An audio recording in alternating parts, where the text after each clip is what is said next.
உங்க PF withdraw பண்ணி mutual ஃபண்ட்ல invest பண்றது குட் ஐடியாவா?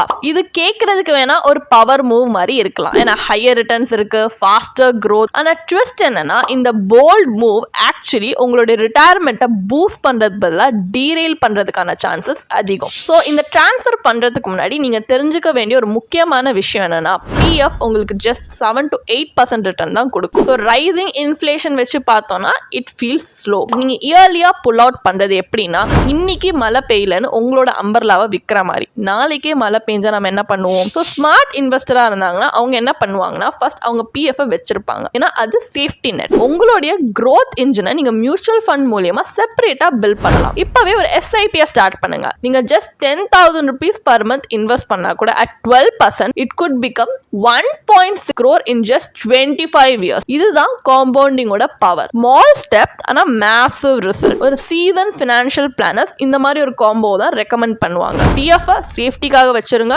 மியூச்சுவல் ஃபண்ட்ஸ்ல growthக்காக இன்வெஸ்ட் பண்ணுங்க, smart asset allocation for balance. இப்படிதான் ஆயிரக்கணக்கான பேர் அவங்க ரிட்டையர்மெண்ட்டை பிளான் பண்றாங்க. செக்யூர் மட்டும் இல்ல, வெரி அபண்டன்டாவே செக்யூர். ஸோ உங்களுக்கும் இந்த மாதிரி கிளியர் பர்சனலைஸ் பிளான் வேணும் அப்படின்னா நாங்க ஒரு ஃப்ரீ கன்சல்டேஷனை உங்களுக்கு ஆஃபர் பண்றோம் for a limited period of time. இந்த ஆஃபரை அவைல் பண்ணணும்னா எங்க பயோல இருக்க லிங்க்ல போய் கிளிக் பண்ணி இப்பவே ரிஜிஸ்டர் பண்ணிக்கோங்க. ஸோ எங்களோட சர்டிஃபைட் ஃபினான்ஷியல் பிளானர் உங்களுடைய ஃபியூச்சரில் நீங்கள் சர்வை மட்டும் இல்லை, த்ரைவ் பண்ணுற மாதிரி ஒரு ஃபியூச்சரை பில்ட் பண்ணுறதுக்கு ஹெல்ப் பண்ணுவாங்க. ஆனால் உங்கள் ஃபியூச்சர் செல்ஃப் கண்டிப்பாக உங்களை தேங்க் பண்ணுவாங்க.